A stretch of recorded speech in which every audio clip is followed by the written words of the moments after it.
Hello and welcome to Odds on Europa Nations League, UEFA Nations League, and as well as World Cup Qualifier. Finally, we know who is going to the final. It's going to be either Wales or Ukraine. Historical moment for both teams. Hello, Dani, Alvaro. How are you today? Ciao, Daniele. Very well, thank you.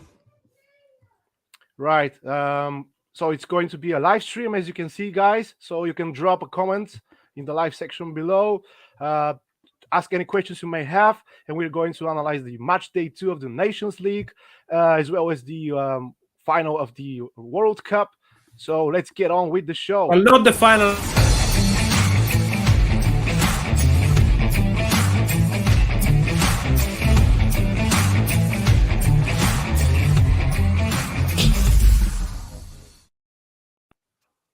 Sorry, Danny, I cut you out there.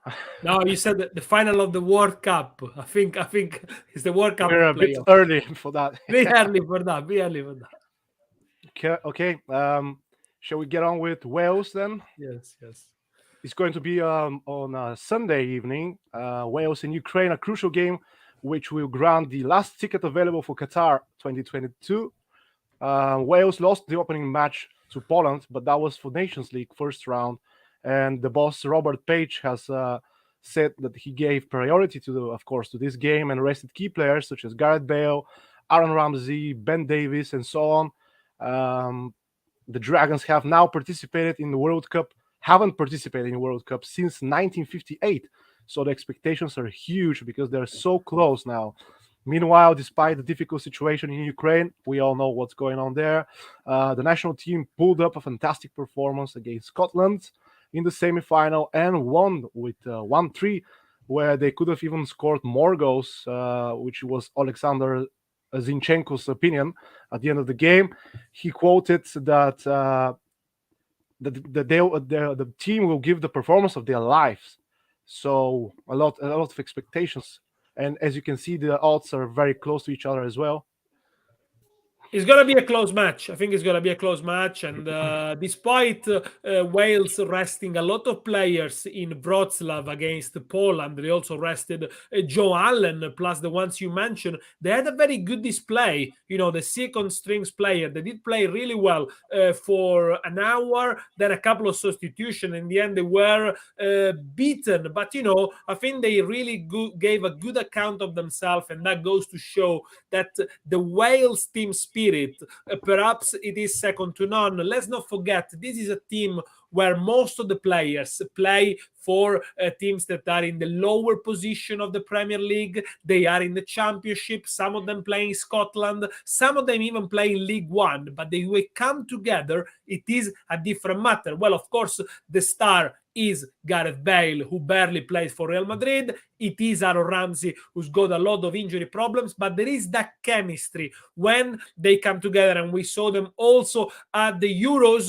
Rhys James, Keith Moore, Ward, the keeper, played 45 minutes. Then they got subbed. 64 years wait for Wales to go to the World Cup. This is a massive chance for them because they're going to play at home. So, you know, it is really once in a life opportunity for this group of players. And, you know, Wales at home normally, they are good. They are unbeaten in both the World Cup and Euros qualifiers when they play in Wales, and they only conceded 2 goals domestically in the last qualifier. So be careful with Wales when they play at home. That's where they build really their strengths. But, you know, I think they could perhaps take advantage of the fact that, yes, Ukraine had done a great display against Scotland, but for most of these players, it's going to be the second competitive game in a very short period of time after 6 months. I'm talking about all the players who play in the Ukrainian league, who was, of course, suspended. Look, it is very difficult to pick a winner here. This could go to extra time, I think. But the goals market, it's really, really interesting.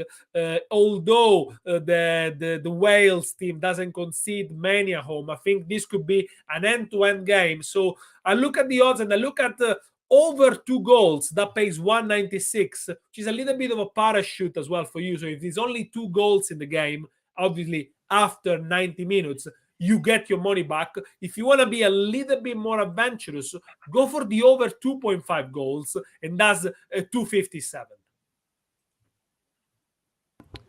Okay, yeah, I like those ones, Daniele, Danail. I think that both things to score is pretty interesting as well. I will explain later why.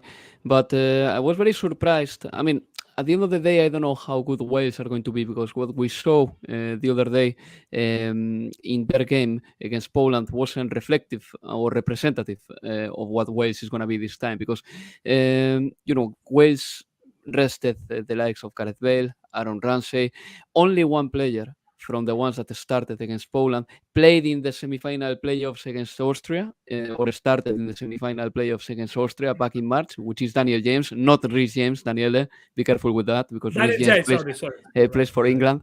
But yeah, I think that yes, there is a hype in Wales because they haven't played the World Cup since 1958. But at the same time, there has been a hype in Wales since 1960 onwards, trying to qualify for the World Cup, and they haven't qualified. So I don't know how big the hype is going to be. The truth is that they've got a player who makes a difference, like Gareth Bale. And I think that this, if he plays, he's going to be crucial, or he can be crucial. Strangely, Gareth Bale doesn't belong to any club right now. So he will play in representation of himself only in this game, but not in representation of Real Madrid, because he doesn't, he doesn't play for them anymore, and he won't play for them anymore. When it comes to Ukraine, well, I think that there are tangible evidences that Ukraine has been a very good team, because the other day against Scotland, not only they beat them 3-1 away, but they played better, they dominated, they had more possession, they had more passing accuracy as well. I was very impressed by them. There was a spectacular goal from Yarmolenko, who is a player that turns up every now and then, but when he does, he's terrific finisher, and he's got a lot of quality. Then Yarenchuk scored with a great header, and the last goal got Dobbik right before the end. Was very composed, one-on-one too. But there is one thing that tells me that this game can have goals, and it's the fact, and both teams scoring, by the way, as I said before, the fact that, as Daniele very well said before, a few Ukrainian players haven't played more than one competitive game this year. And I could tell that in the goalkeeper, especially the goalkeeper is feeling that a lot. Yeah, Buchan. Yeah, he was not good against Scotland, and he got a couple of very, very weird actions as well. I believe that in the goal of Scotland, he could have done better too. He made a mistake as well in that one that McGinn misses in front of goal. Yeah. I think that Buchan is not particularly reliable right now, because the goalkeepers need actually to play a lot of football, plenty of games, and you know what happens for any field player if they don't have the accuracy because they haven't played for a while. Like, for example, the players after the pandemic, it doesn't matter, because one miss in front of goal, well, means that your team doesn't score. But if the goalkeeper does those mistakes, they are very remarkable, and they become very visible as well. So that's why I'm going to back the both teams to score market here, because Wales can score at home, and Ukraine as well. And on top of that, Busan is not in his best form. That pays 205. I like it. I like the Asian handicap corners minus 0.5 for Wales, just because I believe that they might attack a little bit more, especially from the wings. And in fact, in their last friendly, even against Poland the other day, they took more corners than the Poles away from home, and that was with their lesser side. So Asian handicap corners minus 0.5 for Wales. That is 194. It sounds about right to me, considering that this is a British side playing at home. Yeah, and obviously the home crowd factor. I agree with you. They will attack more. If they are behind, they're gonna throw the kitchen sink. Just one little things, about Ukraine. They won the last 3 away games. Ukraine. They're a very good side away from home. They play on the break, and they drew with France in 2021. So I do like the both to score as well.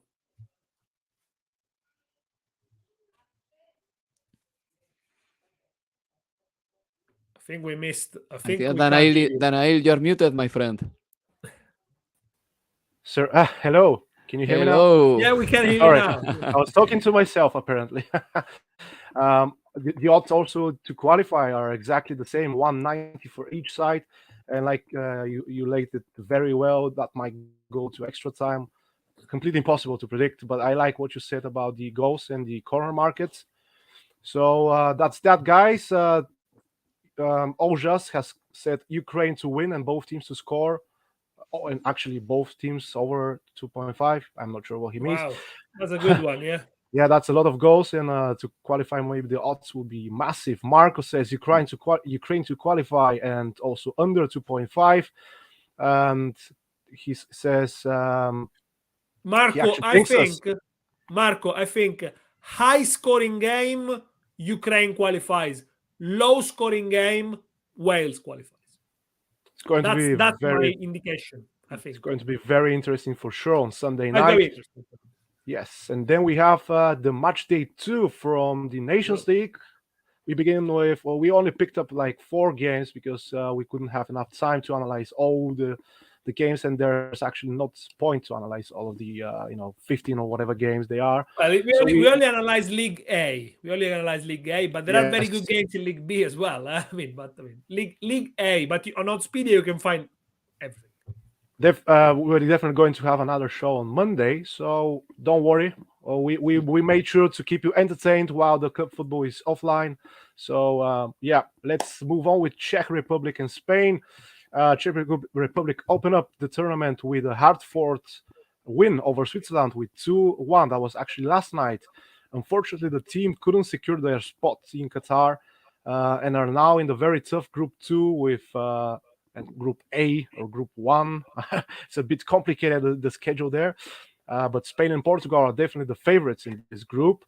So Spain actually played Portugal last night and managed 1-1 thanks to a late equalizer from Portugal. The stage is now set, and the first place is up for the grabs. Could be anybody, but I doubt it's going to be Czech Republic, and even the bookies have their opinion about 5.2 for a win. What do you guys think here? Well, I will start. I think that this game is key for Spain because, they were very close to beating Portugal. They couldn't because the Portuguese side has a lot of firepower. And in all fairness, probably Portugal has better weapons than Spain to win a game. I think that Spain has to do more things collectively to win games. And now this is a must win for Spain. And the other game that Portugal are playing against Switzerland is another must win for them. The difference is that Spain are playing away and Portugal are playing at home. And Portugal lately at home, they've been quite reliable. But into this game, I think that Spain, I know how the game is going to pan out. I know it very well because I've seen these kind of games for a long time with Luis Enrique. Spain are going to dominate. Spain are going to have a very high defense. Spain could make 1 or 2 defensive mistakes, and in front of goal, they are not going to be as clinical as the better teams. So they have to create normally a lot of chances to score a goal. Even though, having said this, Spain yesterday against Portugal showed me that they've got under their belt in them the possibility of scoring goals in a counter-attack, because the goal that Morata scored after a beautiful pass from Gavi and a great assist from Sarabia is a very new thing for me. So I could see there that Spain has also the possibility to do this, but normally Spain dominates and struggles to beat sides that are clearly inferior to them. And I believe that the Czech Republic are, because they haven't qualified for the World Cup, because Spain played the semi-finals in the Euro. So, for this game, I expect Spain to be, again, tactically rich, varied. I expect Gavi to play again. Luis Enrique loves him, probably loves him more than even Barcelona, who haven't been able to extend his contract yet due to Barcelona's salary cap. And when it comes to the Czech Republic, yes, they beat Switzerland. I think that Bakric, the goalkeeper, showed that he's in a great form and right now, which is very good. He played his cap number 50 for the Czech Republic the other day, and he showed that he was in excellent form. I'm going to back the following. Number 1, Spain to win. 177. Why do I do this? Because as much as I know that Spain struggles to win games, normally they don't lose many, and normally they win many more than they lose. So Spain to win sounds to me like a logical thing here. 177, the money is all right. And you should know, listener, that the Czech Republic, as the Czech Republic, not as Czechoslovakia, as the Czech Republic, so since the 90s, they have never beaten Spain, even in their best time in 96, 97. They have played 5 games. Spain has won 4 and 1 draw. So I think that this is going to be continuated. This is going to be followed up. Then I like the half-time, full-time market, but this is very speculative, I know. I'm going to go for a draw in the first half and Spain to win away in the second half. Why? Because in 3 of the last 6 games that Spain has played, Spain left the first half scoreless. And I think that this is quite a thing in Spain. It takes us some time to score the first goal, and then when we do score it, we defend the lead kind of well. So halftime, full time, draw and away, 460. It's speculative, but I like this one. Otherwise, go for Spain to win 177. I leave it there. I think what Spain are gonna find a very sturdy and organized Czech Republic team with a very informed goalkeeper, as you mentioned. He was the man of the match against Switzerland, made 6-7 saves and really saved the game for them. I don't think they deserve to win, but it's a very compact back three defense. Now the Czechs are trying to play with the back three. They also use it against Sweden in the playoff semi-final of the World Cup that they lost 1-0, so probably gonna revert to a back five out of possession. And congratulations to the Czech for winning that game against Switzerland nonetheless and creating chances, because they were playing without Patrick Schick, who has been the best forward for Czech Republic last year, this year, before the injury, and is not in the squad. They was also without Antonin Barak of Verona, who had a very good season. But with a front three led by Josek, the 19 years old, they still created chances, although they were a bit lucky with the goals. Both goals, huge deflections that favored the Czech team. But yes, nonetheless, they have won and they are unbeaten in 8 games at home. The last defeat was in September 2020 against Scotland. But I expect Spain to have the ball. I expect Spain to control the tempo, probably to find it hard, I would say, against medium and low blocks, teams that defend deep, as we saw at the Euros in the first couple of games. But eventually Spain could find a breakthrough. The fact that I like about Spain is that no matter how the games goes, they stick to the principle, they build from the back, they want to play a certain way, no matter if they lose a lot of balls. I mean, against Portugal, they gave the ball away far too many times in their own half and allowed Portugal to attack. But that's the way they play, Yeah, no, I agree, Danny. But can I say something here? I think that the miss of Pedri is really big for Spain as well, because he's the player who, in a way, guarantees you to have the possession much more.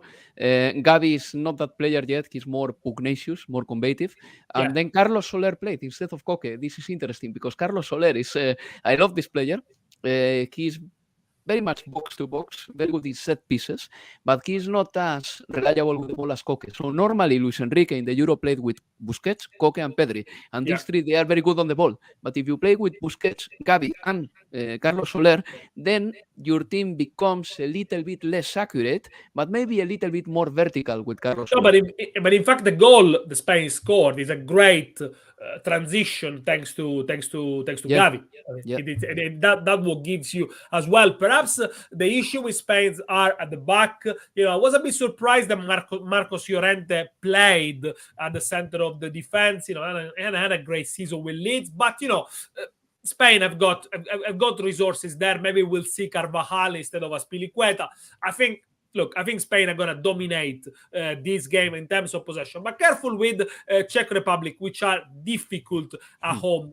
Against top teams, the Czech Republic have not been great. In the last 2 years, 1 draw with Belgium. They defeated Netherlands at the Euros. Then they lost to England, lost to Denmark, lost to Belgium in the qualifiers. As I said, they are without Schick and Barak. There might be goals in this, by the way. I think there might be more than 2.5 goals. But for my pick would be Spain Asian handicap minus 0.75, which pays 2, which means if Spain wins only by 1 goal, you win half your stake. Yeah, it's good. Ansu Fati is back, by the way. That's good. And well, I because he didn't play against Portugal, and I think Luis Enrique is going to be very cautious with Fati and with his recovery. But at the same time, Luis Enrique has said a few times about Fati, look, we don't want to tell him anything else about his own injury, because Ansu Fati is becoming a little bit obsessed with not getting an injury again. So they don't talk about that anymore. They don't treat Ansu Fati as an injured guy who is coming out from an injury and all that. He didn't play against Portugal, and there is a big chance that he plays. So normally his scoring ratio is pretty good as well. So this goes in favor of back in Spain.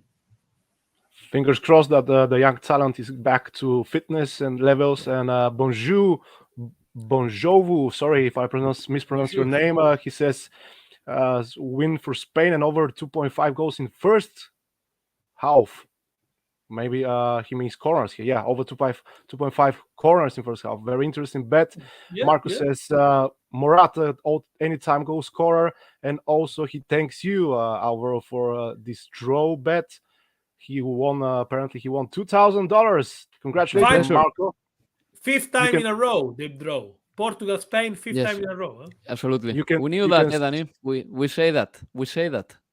You can send your gratitude via Revolut or PayPal. You can ask Alvaro later for contact. Joking. We're actually free of charge, and that's what makes Oddspedia channel amazing. Share our video, guys, with your friends. So far we have like 19 people watching live, but we deserve at least one more zero at the end. Especially these two, the dream team, Alvaro and Dani, not myself so much. Let's move on. The other game from this group is Portugal and Switzerland. Once again, we have the Iberian team being the favorite here. Thanks to a late equalizer from Ricardo Horta, Horta, I'm not sure. They managed to draw with Spain. We already analyzed this. Meanwhile, Switzerland controlled the ball against Czech Republic, but the most important score was in their retreat.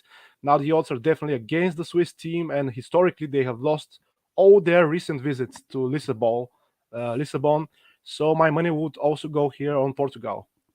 I'm not sure, Daniel, because it is true that Portugal did a good game against Spain. They pressed high, they recovered a lot of balls in the final third. They had chances, Had Leao finished a little bit better, probably we were talking about Portugal taking the lead and maybe controlling the game. But once they went behind, Spain had also a lot of chance as well. There is a chance from Jordi Alba at the end that basically it's the win for Spain. Portugal, though, they showed that how deep is their team, because in the second half they put it on Neves, Guedes, Horta, who, by the way, is having a very, very good season. I mean, from Braga till the national team. Daniele, he may go to Benfica, by the way. Yeah, Benfica made an offer, apparently, for Ricardo Horta. He deserves it because, after Darwin Núñez in Primera Liga, he's the best player, probably. And then, obviously, Portugal put on Cristiano as well. I don't think Cristiano had a shot on target against Spain, but probably he might start this one. So they do have firepower. They do have a lot of depth in the squad. In the midfield, Bernardo Silva, Bruno Fernandes, João Moutinho. It is a team that if they score the first goal, they might really starve you out of possession. But let's see how it goes. I think the Portuguese team is taking this this competition very seriously. The 5 players booked against Spain, some heavy challenges as well. They didn't want to lose it. The center-back pairing, Danilo and Pepe, I think in the end they did well. We had some reservations about them because there is no Ruben Dias, but in the end, they were okay. But what about Switzerland? Switzerland, I think they didn't deserve to lose against the Czech Republic. They do have very quick strikers, Embolo and Okafor, if they play this one. So they might have some chances on the counter. It is a team that, is not set up not to lose, but they do have quite attacking players as well on the bench. They can put Gavrinovic, then they got Vargas as well, Seferovic, Shaqiri played a bit of the game. So let's see how it goes. Look, I think the odds in terms of goals, if you go to the goals market and you go to the over 2.25, they're very good, 194. So that means if there are only 2 goals in the game, you lose half your stake. But that's because Portugal are not normally high scorers. They score only 7 in the last 5. But this could be different, because I think Switzerland could nick a goal here. So I'm not going to risk it the both to score. I'm going to go for the over 2.25 goals, 194. Yep, I totally agree with Daniele. I'm going to pick that one over 2.25 goals in the game. 191, you said.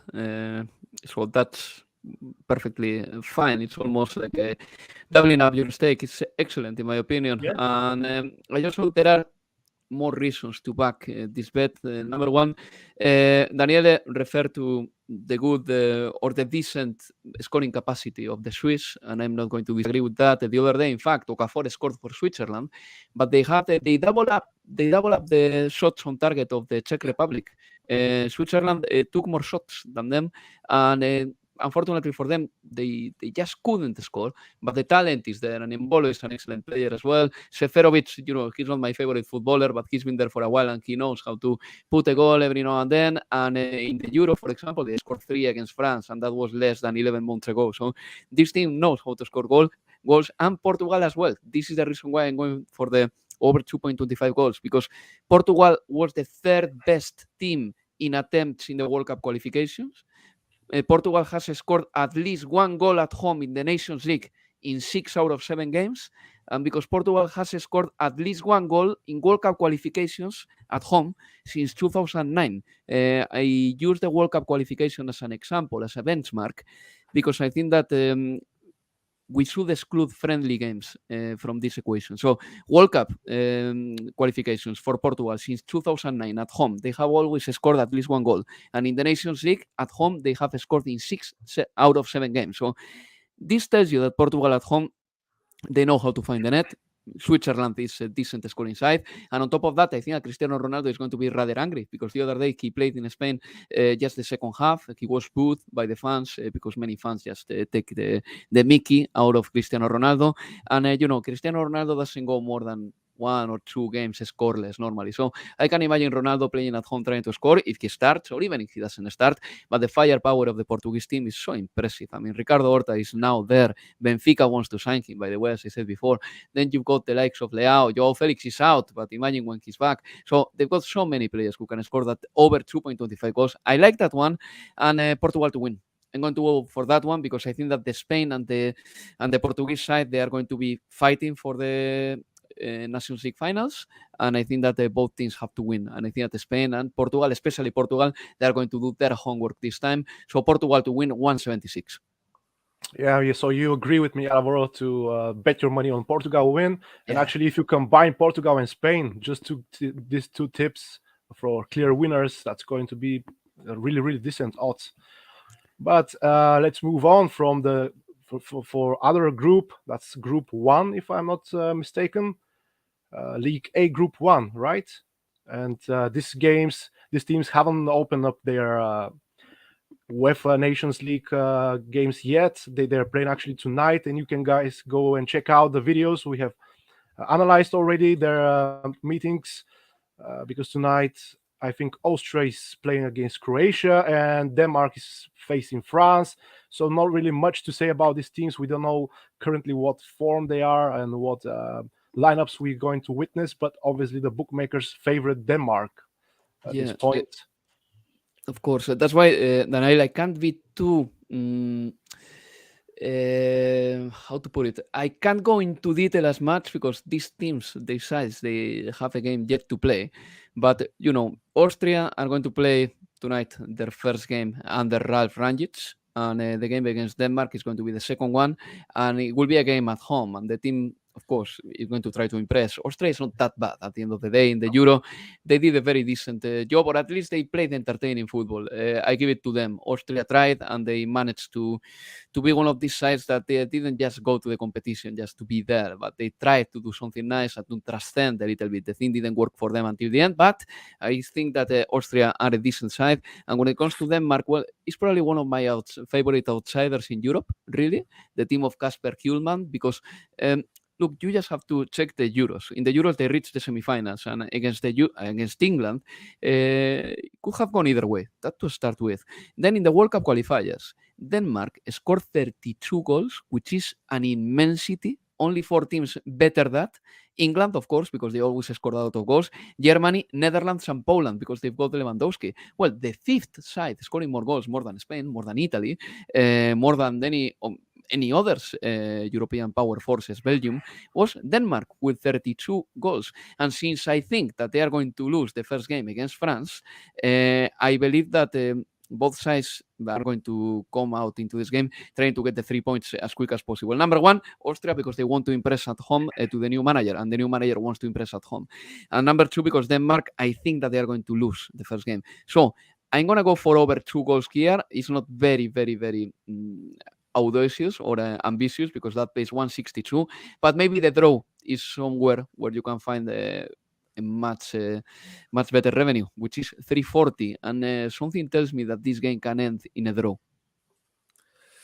Potentially, but let's see how Austria shapes up against Croatia first. I think they were the real disappointment of the qualifiers. They finished 4th behind Israel, and whereas previously to the Euro qualifiers they were really solid at the back, then after the Euros they start leaking goals a lot. No clean sheets at home in the World Cup qualifiers. They even conceded against Moldova and Faroe Islands. So normally the Austria games are full of goals, but because they do concede quite a lot, and then they went to the semi-final playoff against Wales and lost. They were second best. I don't think any Austrian players this season, apart from Arnautovic, who scored 13 in Serie A, has had a great season domestically. Maybe Leiner at Leipzig, Schlager at Mönchengladbach, Sabitzer, can't really tell. It's been out most of the time. Alaba, Real Madrid, champions of Europe. But Alaba, Dani, is a different player playing for Austria. Don't forget, he takes many more risks. So I think we have to take this into account. David Alaba. David Alaba. Alaba, it's more of a playmaker, I think. Yeah, sure. But I think Austria, it's a good side, but disappointingly leaky at the back, if you like. And then obviously, if you look at the personnel that Rangnick has called, basically they called the same players that were at the Euros, so the old guards, because I think Rangnick didn't even actually have time to train them. I haven't seen a single picture of Rangnick with the Austria. That's what. No, with the Austria tracks. No, true. He's been there in the camp for less than a week. Yeah. I don't know what Rangnick has been doing recently, but that's why he called the players that they were the old guard. But it is an experienced side, maybe not enough goals in them, and they play against a very sturdy, difficult defense. Denmark won 80% of the qualifiers game to 0. In fact, they haven't conceded anything. They haven't conceded no goals away from home in the qualifiers, but they will be without the captain, Simon Kjær, who's been injured a long time. They will be without, Damsgaard is back, but he hasn't played basically no minutes for Sampdoria this season. Eriksen is back, and obviously he's had a very, very, very good half of season with Brentford. Having said that, Denmark win. I think that Denmark are stronger in this one. So 254, when I checked before, it was 250. So, I think it's a good price.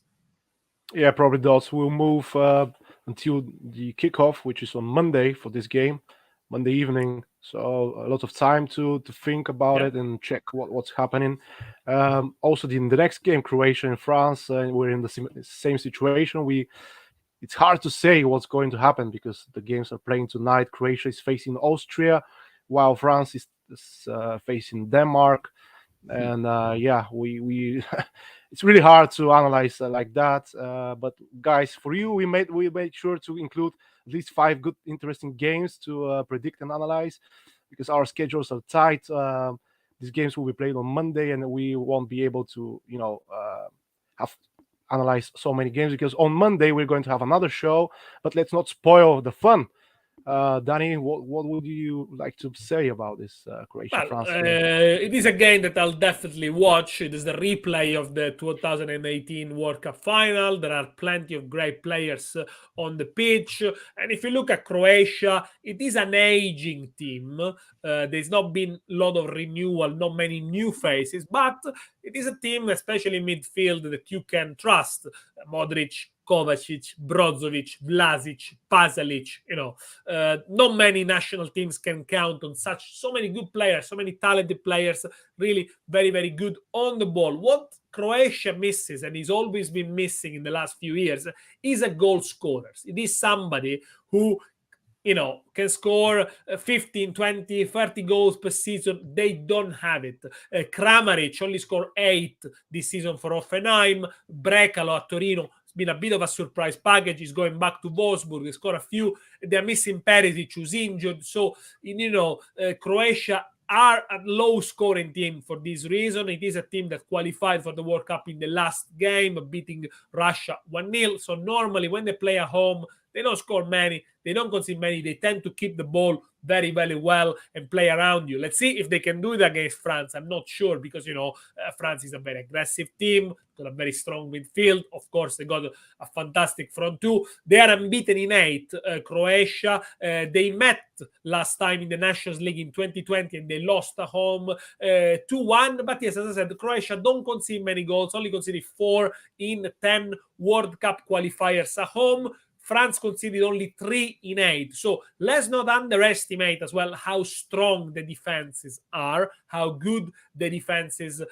are. And, I found an interesting stats on Oddspedia. Only 13% of France game in the qualifiers have been over 2.5 goals. So even a strong attack like France, they haven't actually scored that many, but most of the time they didn't concede many. But for this one, perhaps because it's the second match in the Nations League group and there might be changes to the formation, maybe something will give. Maybe there will be more goals on this one. Again, I find the odds about over 2.25 goals really, really appealing because that's around 194, so almost doubles your stake. And you always have the parachute that there is only 2 goals in the game. You lose only half a stake. So that's where I will go for, over 2.25 goals.